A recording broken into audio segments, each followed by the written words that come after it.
Chers amis, bonjour. Je m'appelle Alexei Ogniev, directeur général de l'écosystème DJU.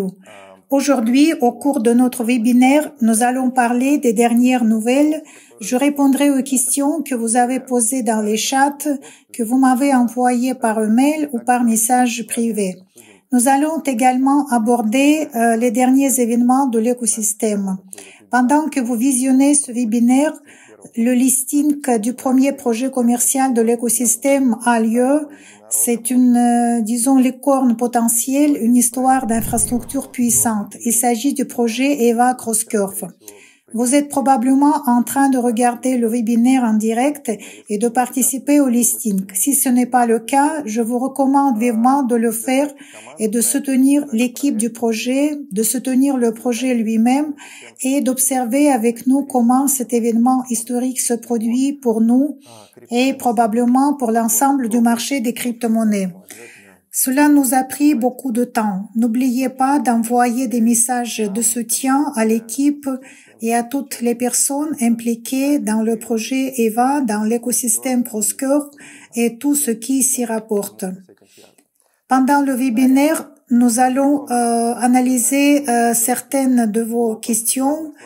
Nous allons examiner les dernières nouvelles et probablement nous aurons le temps de faire autre chose. Donc, la semaine dernière, nous avons fait voir la première de la vidéo qui est le rapport de nos activités. Nous avons passé près de 2h30 à discuter avec vous, à analyser le déroulement des 5 années, comment elles se sont passées pour l'équipe, pour le monde, pour les fondateurs de l'écosystème DJU. Nous avons partagé quelques souvenirs et bien sûr, nous sommes basés sur des résultats, sur des réalisations spécifiques bien concrètes de l'écosystème et de nos produits. Évidemment, nous nous sommes tournés vers l'avenir. Chaque année, chaque mois de travail, cette vision de l'avenir devient de plus en plus claire et de plus en plus ferme. Je conseille donc vivement à tous ceux qui n'ont pas visionné cette vidéo de le faire autant que possible.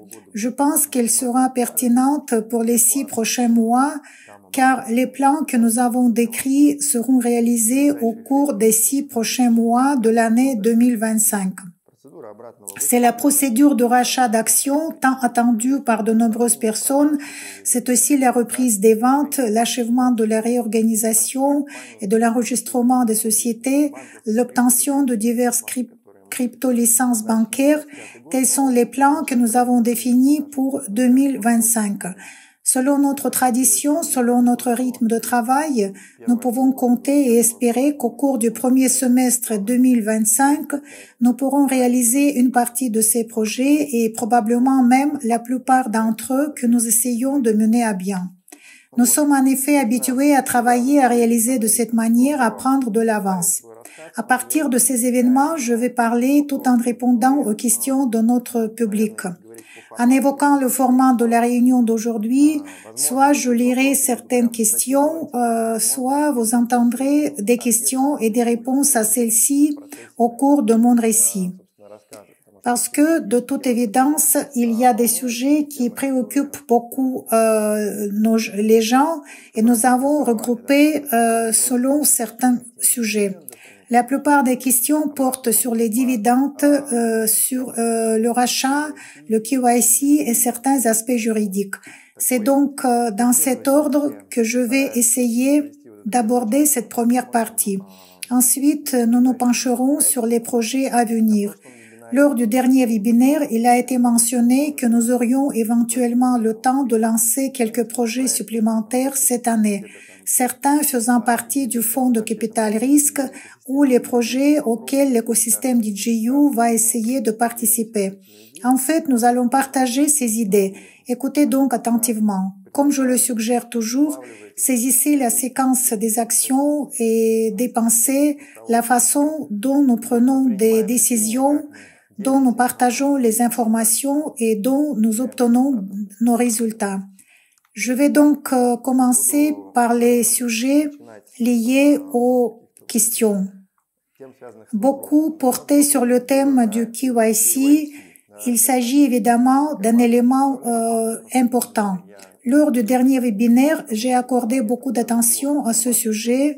Il y a tout un bloc d'informations liées au KYC. Seules 6500 personnes ont réussi la procédure de KYC, bien que ce soit un atout pour l'entreprise, un point juridique très important sur lequel nous nous appuyons, entre autres, lorsque nous choisissons une juridiction.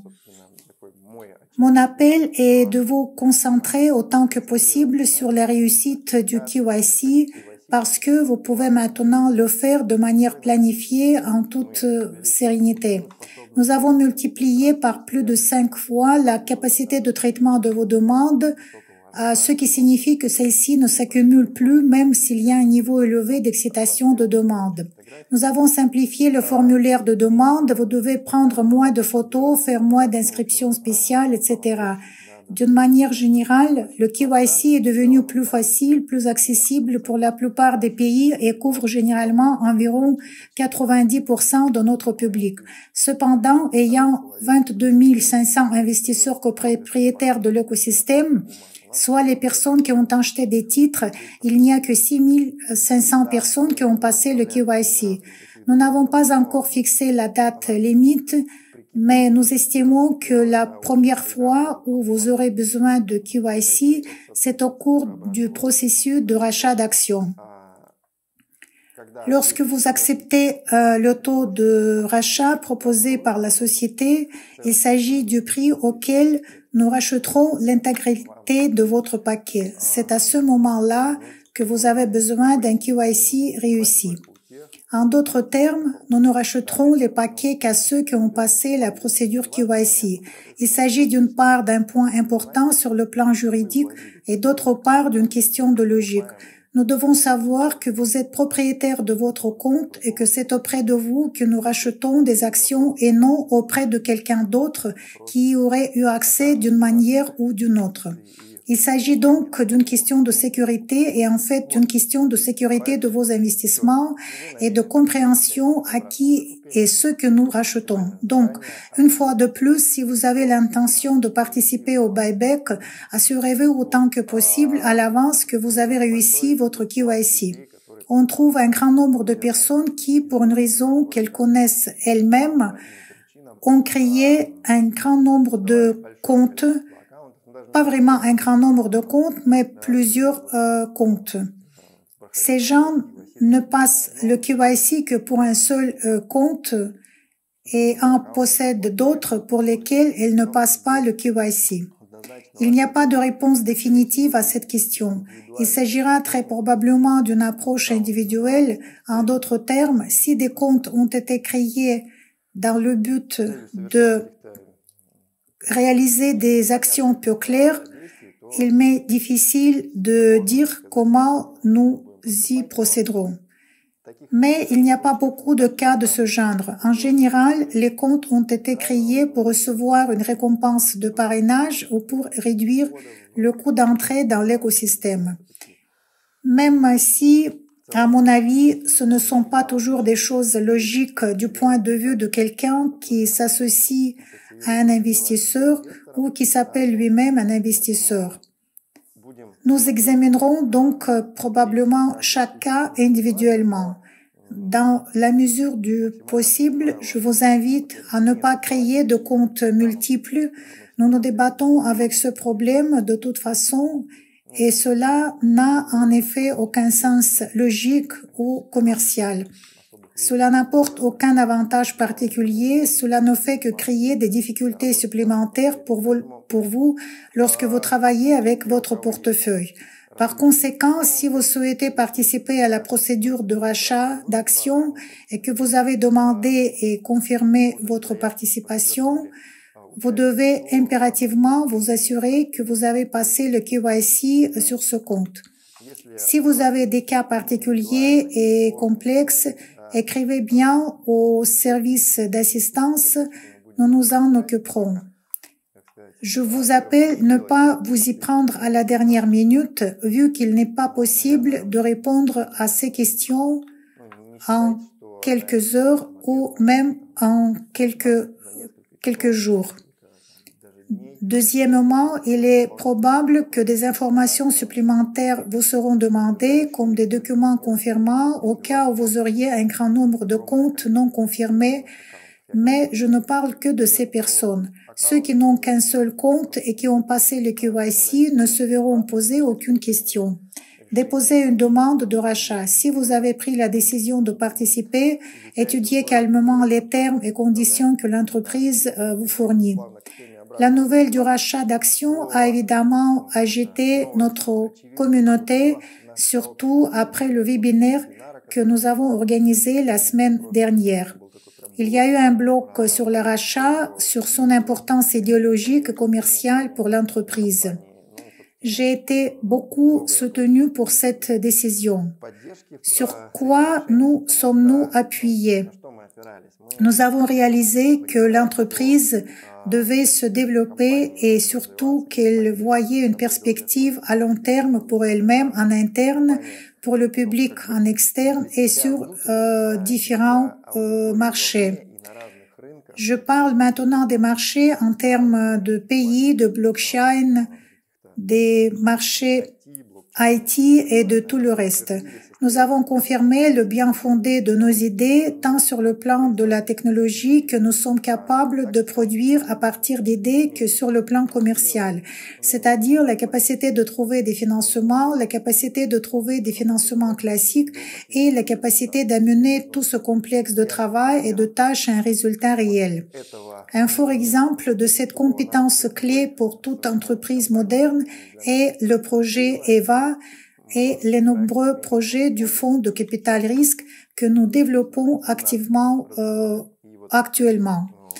La décision de reprendre les ventes est aussi logique et orientée vers les affaires, puisque évidemment, tout au long de cette année, nous avons beaucoup parlé de l'importance de la liquidité et de l'importance du public. Ainsi, nous continuerons à évoluer dans ces deux directions, d'autant plus que la forte croissance du marché des crypto-monnaies peut changer pour nous à un moment ou à un autre. Comme c'était le cas en 2022-2023, il se pourrait bien que cette forte croissance se transforme en une baisse d'intérêt pour ce marché. Nous devons tous nous y préparer. En effet, cette période que l'on appelle le marché baissier, nous l'avons surmontée non sans difficulté. En disposant par exemple d'une réserve de liquidité encore plus importante sur ce marché, nous pourrions faire encore plus. Même si nous regardons les résultats actuels, ils sont très impressionnants. Si par exemple nous avions eu encore plus de ressources, nous aurions peut-être lancé l'écosystème de la place de marché, de la banque plus tôt, et nous aurions déjà des prototypes plus sérieux. Concernant la décision de reprendre les ventes, je suis extrêmement heureux qu'il ait été accueilli avec un maximum de positivité, tant de la part des partenaires que des investisseurs qui nous écrivaient depuis près de 6 mois. L'un de nos principaux sujets du service d'assistance est constitué de questions telles que comment récupérer les paiements échelonnés, comment récupérer les paiements et comment puis-je acheter, pourquoi ne vendez-vous pas, je veux investir, cela m'intéresse. Il se trouve que la décision de conclure la vente a été très judicieuse du point de vue de l'écosystème qui a atteint un moment crucial en termes de réorganisation et du brûlage des actions. Nous avons conclu la vente, nous avons effectué la première étape de brûlage d'actions et par conséquent, nous avons assisté au versement des échéanciers pendant près de 6 mois, voire un peu plus. Ici également, il faut le reconnaître, le taux de paiement échelonné est passé à près de 70%. C'est le chiffre le plus élevé. Il se situe presque toujours autour de 65%. Au cours des mois où nous offrons des snapshots, le pourcentage augmente. Et là encore, les gens y voient un avantage et nous en voyons donc l'intérêt. Premièrement, parce qu'il s'agit d'une sorte de rémunération supplémentaire et à certains moments, cela peut être considéré comme une sorte de dividende.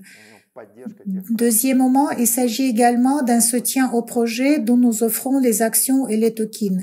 C'est une situation gagnant-gagnant pour toutes les parties, pour l'écosystème, pour les utilisateurs et pour les projets qui ont déjà un public motivé et intéressé dès le départ. Si vous regardez le webinaire précédent, vous verrez Haïdar expliquer à quel point il est agréable d'avoir un soutien d'un public motivé qui étudie le projet depuis un certain temps avant le début du projet, qui le comprend et qui s'y attend. En conséquence, cela permet d'entrer sur le marché et de montrer aux acteurs intéressés sur ce marché la capacité d'obtenir des résultats. Il s'agit là de l'interconnexion de toutes les décisions. La reprise des ventes est donc une décision tout à fait logique et correcte. Le plus important, c'est que nous l'avons fait en annonçant un rachat. En d'autres termes, nous avons manifestement compris que cela pourrait susciter un certain malentendu de la part de ceux qui ne nous suivent pas beaucoup, qui ne lisent pas nos posts, qui ne voient pas nos objectifs, etc. Il est évident que ces personnes doivent pouvoir faire une exit, la sortie de leurs investissements. En effet, nous avons pris cette décision et la porte est ouverte. Ce qui nous réjouit le plus, c'est que nous voyons une opportunité pour nous, tout d'abord, de réaliser ce rachat et de le sécuriser grâce aux liquidités de l'entreprise que nous avons accumulées au fil des années. Cela inclut, comme je l'ai déjà mentionné, la propriété intellectuelle et les actifs du fonds, les actifs sous forme de tokens de divers projets. Tout cela vaut beaucoup plus que les actions qui pourraient potentiellement nous revenir dans le cadre du rachat. À partir de tout cela, nous envisageons précisément ces perspectives. Lorsque nous, en tant que l'entreprise, nous prenons cette décision en croyant en nos forces, en nos capacités, en voyant les perspectives s'offrir à nous en 2025 et dans les années à venir. Nous nous rendons compte que nous pouvons résoudre plusieurs problèmes dès maintenant. Nous présentons cette opportunité à tous ceux qui veulent sortir et qui ont leurs propres objectifs de vie. Nous les remercions et pourtant, nous n'excluons aucune possibilité de coopération et de développement. Quant à nous-mêmes, en conséquence, nous rachetons des actions au prix auquel elles sont maintenant en fait sous-évaluées. Tout ici est donc honnête, simple et ouvert. Cet ensemble de mesures, comme la reprise des ventes et le rachat d'actions, nous permet de vous parler en toute franchise, honnêtement, et de vous proposer d'avancer ensemble. Évidemment, il y a eu des questions de la part de ceux qui ne seront pas inclus à la procédure du rachat. Je vais lire quelques questions. Voici un utilisateur qui écrit qu'il n'est pas inclus pendant la période de rachat. En d'autres termes, il n'a pas investi jusqu'à la fin de l'année 2022, mais en 2023. Ces cas sont assez nombreux. Toutefois, près de 70% des personnes sont celles qui ont investi durant cette première grande période. Qu'arrivera-t-il aux investisseurs des années 2023-2024? Nous n'allons pas faire de grandes déclarations pour l'instant. Nous ne dirons pas que cela deviendra une procédure régulière ou périodique et que nous allons effectuer quelque chose de similaire tous les 6 mois. Tout d'abord, nous allons agir comme nous l'avons toujours fait, c'est-à-dire que nous envisageons le résultat et nous agissons dans l'intérêt de l'entreprise et dans l'intérêt de nos copropriétaires. Qu'est-ce que cela veut dire? Cela signifie que tous ceux qui ont investi en 2023-2024 et ceux qui achètent des titres aujourd'hui auront également la possibilité de sortir, dans la terminologie du capital risque, de sortir de leurs investissements d'une manière ou d'une autre. Il existe différentes façons de le faire. L'une d'entre elles est le rachat d'actions. La deuxième consiste à percevoir le revenu de dividendes qui couvre tout d'abord votre investissement et commence ensuite à vous rapporter des bénéfices.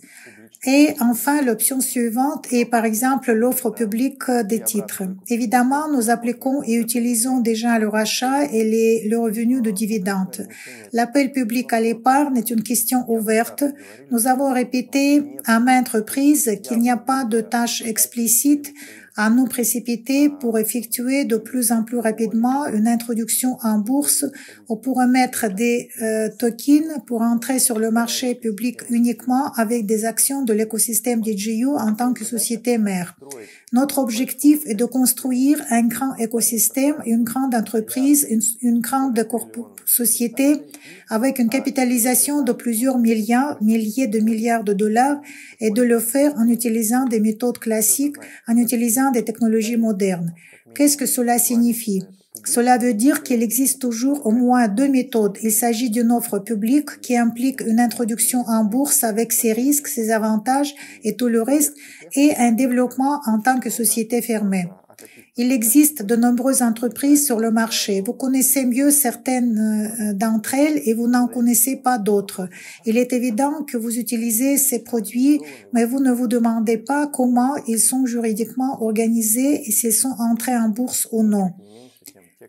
Pourtant, si vous regardez leurs estimations, elles ne sont pas inférieures à celles des sociétés cotées en bourse.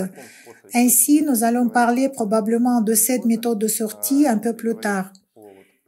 Si nous parlons des méthodes acceptées, il s'agit d'un rachat d'actions, probablement avec une certaine périodicité. En général, comme je l'ai dit, d'un point de vue commercial, il s'agit d'une décision favorable pour l'entreprise. Du point de vue de nos copropriétaires, nous pouvons également supposer qu'elle est favorable compte tenu de vos stratégies financières, de vos objectifs. Ainsi, l'information pour tous ceux qui n'y accèdent pas, nous avons une idée et il est très probable que nous la mettions en œuvre, mais seulement lorsque nous connaîtrons le nombre exact de demandes soumises au rachat afin qu'il y ait un équilibre. Nous allons veiller à ce qu'une partie de ce pool provenant des actions rachetées soit versée à tous ceux qui n'y sont pas entrés, à tous les investisseurs tardifs, afin qu'ils puissent obtenir une sorte de bonus, une sorte de compensation facile. Mais pour l'instant, il n'y a pas d'engagement, je l'ai juste dit de manière conceptuelle. Nous allons essayer de le faire simplement parce que nous essayons toujours de prendre en compte les intérêts de chacun. Donc, pas de détails pour l'instant. Procédons progressivement, c'est-à-dire en décembre, le dépôt de demande se termine. En février, vous recevez un cours personnalisé. Je vous dirai tout de suite que ce sera probablement vers mi-février, pas le 1er février, c'est sûr. Vous avez alors la possibilité de faire un choix.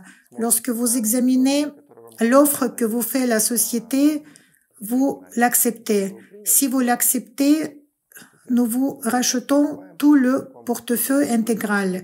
Si vous ne l'acceptez pas, soit si vous ne la confirmez pas, vous pouvez alors y renoncer, ou si vous ne la confirmez tout simplement pas, votre offre et votre demande est annulée. Soyez donc attentifs. Je sais que de nombreuses personnes ont déposé leur demande parce qu'elles étaient intéressées à voir ce que l'entreprise avait à leur offrir. C'est une prochaine série de questions. Sur quel montant est calculé le rendement? Que signifie un rendement de 10 à 200%? Eh bien, cela veut dire que sur votre investissement en dollars, à titre d'exemple, vous avez investi 100 $, puis, en conséquence, en tenant compte de votre comportement individuel dans le cadre de l'écosystème, soi-disant votre réputation financière dans l'écosystème, nous allons calculer le taux personnalisé et nous allons vous le proposer. Il sera composé de nombreux paramètres. Il s'agit de l'activité de l'entreprise, du respect d'une certaine discipline financière, la participation à divers concours et événements. Tout cela aura un impact d'une manière ou d'une autre. Cela ne veut pas dire que si vous n'avez pas reposté un message sur Telegram, nous vous offrirons un taux personnalisé plus bas.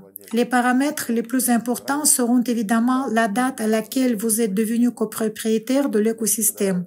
Donc, si vous êtes un investisseur précoce depuis 2019, alors qu'il ne s'est encore rien passé, il semble qu'il soit juste et logique pour vous d'avoir un taux de rachat plus élevé. Si vous n'avez jamais eu recours au paiement échelonné, mais que vous avez payé vos packs intégralement, vous avez utilisé essentiellement ce modèle classique. Il ne s'agit pas des cas lorsque vous suivez le taux l'évolution et que vous avez la possibilité de refuser. Mais lorsque vous avez réellement acheté, vous avez effectué un rachat forfaitaire comme cela est supposé sur n'importe quel marché. Cela également a un impact. Si par exemple vous avez acheté en plusieurs fois mais que vous avez toujours payé à temps, c'est aussi un avantage. Si vous avez acheté en plusieurs fois, vous avez annulé 5 fois, vous signaliez chaque fois au service d'assistance que vous avez oublié ou vous avez raté, vous n'aviez pas pu, vous étiez à l'hôpital et que nous vous concédions, il est évident que le montant du taux va baisser. Car la société compte sur la discipline financière lorsqu'elle vous propose un achat de ce type. Certains paramètres seront donc très importants, mais globalement, évidemment, nous suivons toutes les histoires, tout ce que vous faites dans l'écosystème. En d'autres termes, plus il y a d'activités, plus c'est utile, plus il y a de récompenses pour les résultats obtenus sous forme d'actions, de bonus ou d'une procédure telle que le rachat d'actions. Quels sont les autres éléments clés à prendre en considération? On trouve des questions telles que je vois dans mon espace personnel le portefeuille de l'investisseur, mon évaluation en dollars. Allez-vous calculer de 100% sur ce montant? Dans ce cas, je suis probablement déjà millionnaire. Non, l'estimation en dollars est approximative que vous voyez pour vous guider. Elle est calculée à partir du prix de vente que nous proposons au rachat. Le prix de vente est la valeur à partir de laquelle nous calculons les paquets et les bonus des paquets. Pour de nombreuses personnes, c'est une révélation que si par exemple vous dépensez 100 $, vous obtenez une part basée non seulement sur le cours, mais sur le cours plus les bonus. C'est-à-dire qu'en fait, vous aurez toujours un taux d'achat différent, plus des procédures de recalcul, des procédures similaires à X11 et à celles que nous avons eues en août. Ainsi, lorsqu'une entreprise verse plus d'actions, cela se traduit par un taux. C'est pourquoi nous disons que le rendement n'est pas calculé en fonction du taux, mais à partir de l'équivalent monétaire. C'est plus simple et c'est plus clair pour tout le monde. Vous avez investi par exemple 1000 $, votre rendement sera de 100%. Vous allez retirer 2000 $ et ainsi de suite. C'est-à-dire à partir de l'équivalent en dollars. Le sujet de rachat en général n'a pas suscité un grand nombre de questions. Qu'est-ce qu'il faut comprendre? C'est que nous rachetons le portefeuille intégralement. C'est la première chose. La deuxième chose, c'est que vous pouvez déposer votre demande d'ici fin de l'année. Ensuite, si vous êtes d'accord avec la proposition avancée par la société, vous pouvez accepter le rachat. D'autres questions importantes sont celles liées aux dividendes. Qu'est-ce que cela veut dire? Pour les nouveaux auditeurs et pour ceux qui ne suivent pas toujours nos actualités, dès la première année de l'écosystème DJU, nous avons réussi, et c'était notre objectif interne, à créer un produit commercial et à verser des dividendes. En d'autres termes, une partie de bénéfices que nous réalisons a été initialement affectée au développement et l'autre partie a été régulièrement affectée aux dividendes. Cela avait une signification idéologique car à l'époque, les dividendes étaient symboliques, mais pour nous, ils étaient très importants. C'est-à-dire que nous les avons payés 6 fois pendant toute la période de travail, environ 339 000 $ et nous les avons versés en dollars à partir de la rentabilité de nos projets. À l'époque, il s'agissait d'un seul projet, DJU Wealth, qui ne cesse aujourd'hui à fonctionner avec succès et à plaire à ses utilisateurs et à ses clients. Aujourd'hui, les produits sont plus nombreux, dont tous ne sont pas rentables dès la première année. Certains d'entre eux ne parviennent qu'à l'autosuffisance ou à l'autofinancement. Nous disposons des actifs que nous pouvons gérer. Actuellement, nous avons des actifs à notre disposition sous la forme, par exemple, d'investissement du fonds ou sous la forme de tokens du projet EVA que l'écosystème possède. Nous les dirigerons, par exemple, pour le staking, pour obtenir des votes DAO, pour les utiliser et générer du profit. Qu'allons-nous faire? Je suis en train de le conceptualiser. Il y a plus de produits, donc logiquement, il devrait y avoir plus de dividendes si les produits sont rentables. D'où est venue la question? Y aura-t-il des dividendes? En 2024, nous avons annoncé que tout ce que nous recevrons, tout ce que nous gagnerons, nous l'utiliserons pour le développement. C'est effectivement ce qui se passe. Envoyons-nous les effets? Oui, nous envoyons les effets considérables. Les résultats que nous montrons le confirment. Le nombre de produits commerciaux a augmenté de 460% en un an. L'équipe, en fonction de qualification, s'est considérablement accrue. De plus en plus de spécialistes hautement qualifiés s'intéressent à nous et viennent rejoindre notre équipe pour développer avec nous les produits que nous possédons et ceux qui sont en cours d'être conçus et développés.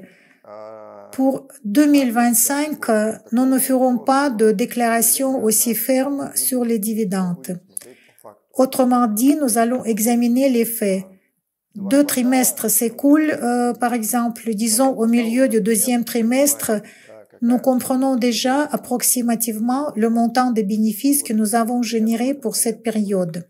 C'est probablement à ce moment-là que nous allons aborder la question du versement des dividendes, ou probablement nous allons tout simplement prendre cette décision. En gros, la logique générale est qu'il y aura probablement des dividendes en 2025. En fonction des résultats du 2e trimestre, en fonction de la situation du marché, des objectifs de l'entreprise, des bénéfices réalisés, car tout peut changer. Cela est lié au marché et à autre chose. Nous allons agir dans l'intérêt de l'entreprise et de la majorité des copropriétaires. Ainsi, les informations sur les dividendes seront probablement disponibles vers le milieu du 2e trimestre. Vers le printemps, nous comprendrons et verrons déjà comment tout cela va évoluer et se produire. Autrement dit, la décision sera prise à ce moment-là et elle sera très claire et bien logique. Si nous avons généré des revenus, si nous comprenons qu'il est plus rentable d'investir maintenant, il vaut mieux le faire.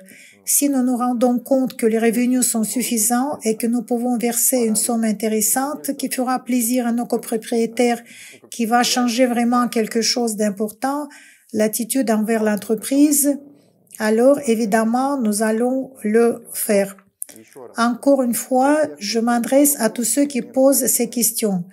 Il me semble toujours évident que vous n'êtes pas tout à fait au courant de ce qui se passe au marché, que vous ne comprenez pas tout à fait comment les entreprises se développent, où vous pouvez gagner de l'argent, comment gagner de l'argent et comment les grandes entreprises en sont arrivées au point où, à un moment donné, ils ont commencé à verser à leurs employés, à leurs copropriétaires, un montant significatif de dividendes. En quelle année cela s'est produit? Je vous recommande vivement d'étudier les entreprises que vous citez toujours en exemple. Quand Google a-t-il commencé à payer? Quand Coca-Cola a-t-il commencé à payer? Quand Samsung a-t-il commencé à le faire? Et comment en sont-ils arrivés là? Quel est le chemin parcouru? Vous verrez qu'il s'écoule au moins 7, 8, 9, 10 ans et parfois 16 ans avant qu'un premier événement important ne se produise. J'aimerais évidemment faire partie de ceux qui ont rendu plusieurs centaines de milliers de personnes millionnaires dès la première année et qui ont découvert un super produit. Oui, c'est possible, nous nous y dirigeons, mais les exemples d'entreprises réelles montrent quelque chose d'un peu différent, parlent d'un autre modèle. Avant de poser ces questions, je vous conseille d'étudier comment le marché se développe. Quelles sont les relations avec le marché? Parce que nous y travaillons et que nous agissons selon les règles et les lois du marché. Donc, dividendes, KYC, rachat, reprise des ventes, quelles sont d'autres questions? Eh bien, voilà. Quelles étaient vos questions?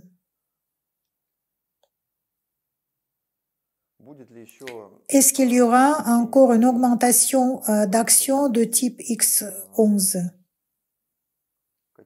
Quelles sont les démarches à faire pour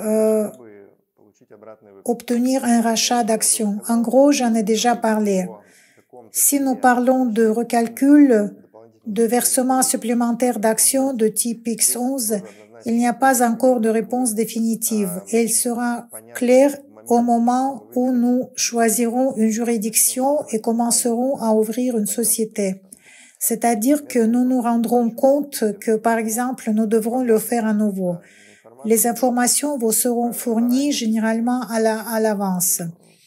En d'autres termes, nous comprendrons tout cela en février ou en mars.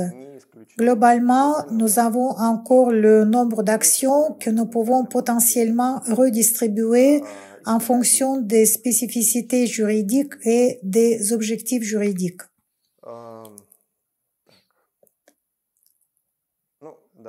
Donc, on a répondu en gros à toutes les questions et on continue. Mais si vous avez d'autres questions à poser au cours de ce webinaire, n'hésitez pas à les écrire dans les chats. Comme je le dis toujours, nous sommes présents dans les chats de discussion pendant la diffusion, nous lisons, nous surveillons, nous répondons. Donc, si vous avez une question maintenant, pendant ma présentation, écrivez-la, nous y répondrons. Lors du dernier webinaire, Alexandre et moi-même, nous avons partiellement abordé le sujet du fonds, travaillant activement sur plusieurs autres investissements avant la fin de l'année. Il s'agit tantôt d'investissements, tantôt de projets. Que voyons-nous? Nous constatons qu'il existe une solution d'infrastructure intéressante sur laquelle le fonds travaille depuis plusieurs mois. Cette décision a déjà été prise pour le fonds. Il s'agit d'une décision de créer un réseau spécifique de validateurs. Pour vous et moi, cela peut être nommé ainsi. La création d'un réseau de validateurs, les blockchains avec lesquels le fonds a une relation bien sérieuse. Permettez-moi de vous rappeler qu'il s'agit principalement de la blockchain de la fondation Solana. Plusieurs autres sont actuellement en cours d'élaboration. Qu'est-ce que cela veut dire? Il est avantageux d'être celui qui valide le réseau car il existe désormais différents programmes de test, surtout si vous avez des contacts, des partenariats, des relations d'affaires directement avec des organisations, par exemple la fondation Solana. Alors, certaines conditions plus favorables peuvent être proposées. Nous évoquons maintenant quelques conditions de base. La création d'un réseau de validateurs est un produit très intéressant pour le fonds Après l'avoir étudié, nous y voyons également un intérêt. En effet, ayant un validateur, vous obtenez toujours une récompense. De plus, s'il s'agit d'une blockchain qui a beaucoup de potentiel, comme c'est le cas de la fondation Solana, les récompenses que vous obtenez aujourd'hui, par exemple au prix de $200, pourraient bien se transformer en un montant plus important au bout de quelques années. C'est le cas de l'Ethereum, de Bitcoin et d'autres monnaies potentielles. Nous ne parlons que de ces grands noms. Ainsi, lorsque nous évoquons le projet de validateur, nous voulons dire qu'actuellement, l'idée est en cours d'élaboration avec la fondation Solana. Qu'est-ce que cela signifie? Cela veut dire qu'en général, presque tout le monde peut, avec certaines compétences, utiliser son propre validateur dans une autre blockchain, créer son propre nœud, réaliser une maintenance et recevoir des récompenses pour sa participation au mainnet. Dans la pratique, nous constatons que cette tâche n'est pas à la portée de tous. Tout d'abord parce qu'elle nécessite des coûts. Deuxièmement, elle requiert un certain niveau d'expertise. Troisièmement, cela nécessite une maintenance à long terme, l'exécution de diverses tâches à partir du réseau, de la blockchain et le maintien d'un fonctionnement constant. En plus, cela nécessite également des investissements. Si l'on prend la fondation Solana, les investissements pourraient s'élever à 30 000 pièces Solana plus ou moins. Multipliez ce montant par le taux de change et vous obtenez une somme considérable. Mais lorsqu'on trouve des programmes spéciaux comme ceux dont nous parlons maintenant, à certains moments, vos investissements peuvent être calculés en montant plus faible parce que la blockchain elle-même vous soutient et vous donne la partie manquante des tokens que vous mettez dans votre validateur. Il reste encore quelques paramètres qu'il est important de prendre en considération. Il s'agit de la maintenance, de l'exécution des différentes tâches dans les délais définis et du maintien de toutes les activités nécessaires. C'est une histoire très sérieuse. C'est l'idée du produit sur lequel nous travaillons activement. Nous nous rendons compte que de toute façon, le fonds le fait déjà, c'est-à-dire la création d'un réseau de validateurs dont le nombre est significatif. C'est-à-dire qu'il s'agit d'un autre niveau de négociation, d'un certain niveau d'interaction avec la même fondation Solana. Je pense qu'Alexandre en parlera plus en détail. En tant qu'écosystème, nous y voyons également beaucoup d'avantages. Tout d'abord parce que nous disposons de toutes les spécialistes techniques et de toutes les ressources indispensables. Nous pouvons faire en sorte que la maintenance d'un certain nombre de validateurs, des dizaines, soit insignifiante en termes de coûts parce que nous avons tous les spécialistes techniques et que l'infrastructure a déjà été créée et qu'il s'agit d'un processus clair pour nous parce que nous le faisons déjà pour d'autres paramètres similaires sur d'autres serveurs et ainsi de suite. Je parle d'un point de vue conceptuel. Je ne dis pas que nous le faisons déjà virtuellement. En d'autres termes, nous nous rendons compte qu'il n'y aura pas de coût significatif pour nous. Nous comprenons également que nous pouvons en gagner suffisamment d'argent. C'est pourquoi une telle idée conceptuelle est actuellement en cours de développement. Il est probable que nous aurons le temps de créer un service de collecte de candidatures d'ici la fin de l'année. Qu'est-ce que cela veut dire? Nous pouvons proposer à notre public d'utiliser son validateur. En d'autres termes, vous pouvez posséder ce validateur et toucher un revenu. Vous pouvez le faire par vous-même en général, selon les conditions que la fondation Solana, par exemple, vous proposera. Vous pouvez également le faire par notre intermédiaire. Quelle est en fait la différence? La différence, c'est que nous nous occupons nous-mêmes du service. Bien sûr, vous aurez besoin d'une certaine somme d'argent pour le matériel spécifique, mais ce montant est abordable, quelques centaines de dollars par mois. De plus, une commission unique pour entrer dans cette histoire. Pour notre part, nous pouvons et nous étudions actuellement cette question, celle de proposer ce service à notre public. Vous pouvez acheter un nœud entier. Nous étudions également la possibilité de l'inclure dans un paquet d'actions DJU. Ainsi, par exemple, si vous achetez un paquet de 5 000 ou 10 000 $ ou plus, vous exprimez votre désir de devenir un validateur car vous devrez passer par KYC pour signer un contrat, non pas avec nous, mais avec la Fondation Solana, déposer un montant requis de Solana en tant que propriétaire d'un validateur. Pour l'instant, il s'agit d'environ 100 Solana. Si vous multipliez ce montant par le cours, vous obtenez une somme d'argent importante. Il est donc évident que le produit ne convient pas à tout le monde.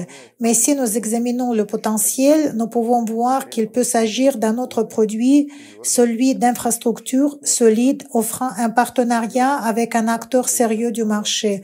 Nous entretenons des relations étroites avec Curve par l'intermédiaire du projet EVA, par exemple. Pourquoi ne pas avoir les mêmes liens étroits avec la Fondation Solana? Nous regardons vers l'avenir et comprenons que nous pouvons organiser ce produit fiable. Suivez donc nos actualités. Il est évident que le produit va apparaître, mais il ne sera certainement pas destiné à tout le monde. Je partage cette information pour que vous puissiez réfléchir. Suivez l'actualité. Si quelqu'un est intéressé, posez vos questions. Ce produit n'a rien de secret. Pour notre part, nous fournissons une sorte de service de maintenance, ce qui nous permet premièrement de réduire les coûts, deuxièmement de générer des bénéfices et troisièmement de fournir à tous ceux qui le souhaitent s'il y en a un grand nombre de nœuds. Mais pour vous, il s'agit d'un certain engagement et de dépenses. Comme je l'ai déjà dit, nous n'offrons pas ce produit à tout le monde. Par conséquent, si vous avez des questions, des idées ou si vous avez déjà partiellement pris votre décision, écrivez ces questions dans le chat. Je ne dis pas maintenant que ce produit est déjà apparu ou qu'il sera lancé cette année. Nous sommes en train d'examiner la demande. Si le public qui nous regarde en ce moment aura ce désir, il y aura ce produit. Le fonds en a déjà. Probablement, nous allons créer un certain nombre de nœuds pour nous-mêmes en tant qu'écosystème DJU. Ainsi, nous gagnerons également de l'argent grâce à ce produit. Alors, pourquoi ne pas faire en sorte que vous aussi, les personnes qui travaillent depuis longtemps avec l'entreprise, vous ayez cette possibilité? Les nouveaux venus qui achètent un gros paquet ont ce service qui leur fournit un validateur. Je pense que c'est vraiment génial. Il faut garder à l'esprit que ces validateurs seront peu nombreux.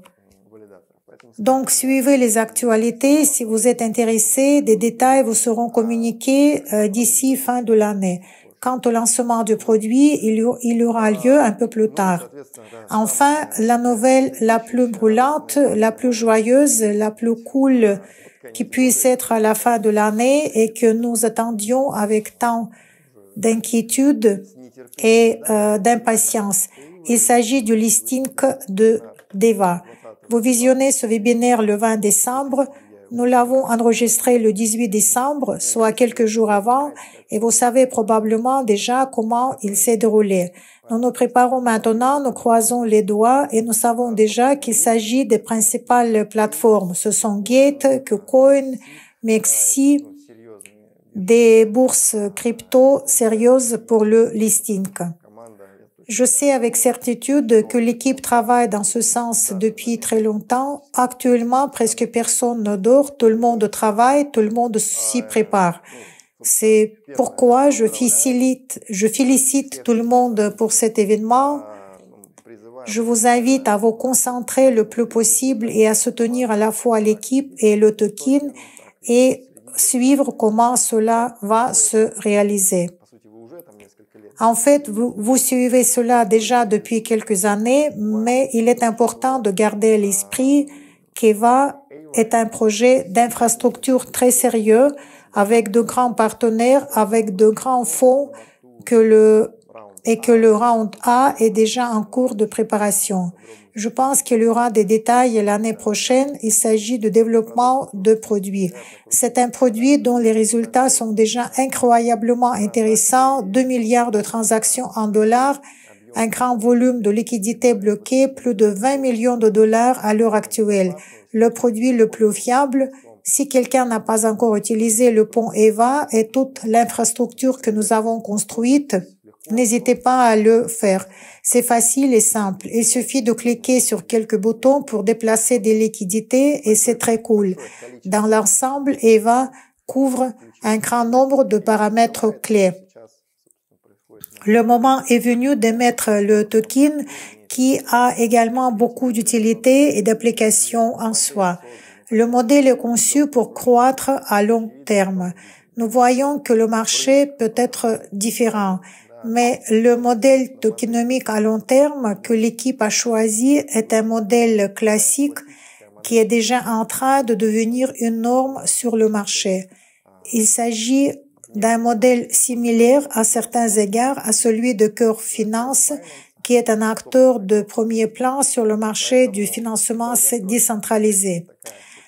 Par conséquent, le modèle à long terme prévoit une croissance du token. À court terme, j'évoque probablement des choses qui peuvent alarmer notre public sensible, mais le marché est le marché et il y aura des hauts et des bas.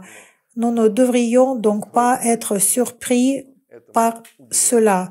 Nous devrions être heureux pour l'équipe et pour cette réussite qui s'est produite la veille du Nouvel An et de Noël.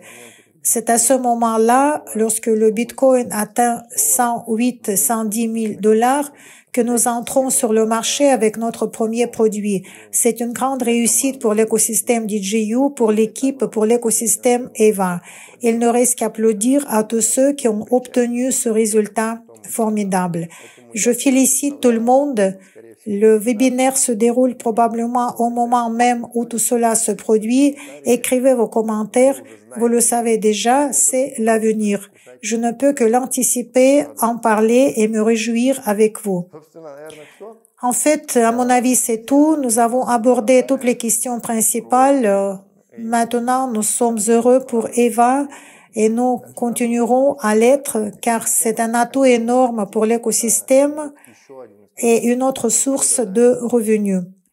Imaginez le nombre de tokens EVA que nous avons, c'est-à-dire ceux que nous avons investis au premier round, soit 50 millions. Par conséquent, nous allons maintenant les utiliser dans le staking et gagner de l'argent dessus. Naturellement, nous partagerons notre façon de faire. Nous vous encourageons à faire de même. Que vous le fassiez ou non, que vous ayez les compétences pour le faire ou non.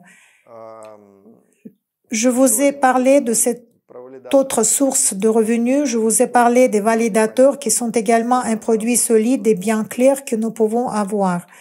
Toute cette information complémentaire au webinaire qui complémente celle du webinaire précédent lorsque nous avons passé 2 heures et demie à étudier avec vous. Quoi qu'il en soit, félicitations à tous. Une excellente année 2024 et l'année prochaine promet d'être encore meilleure.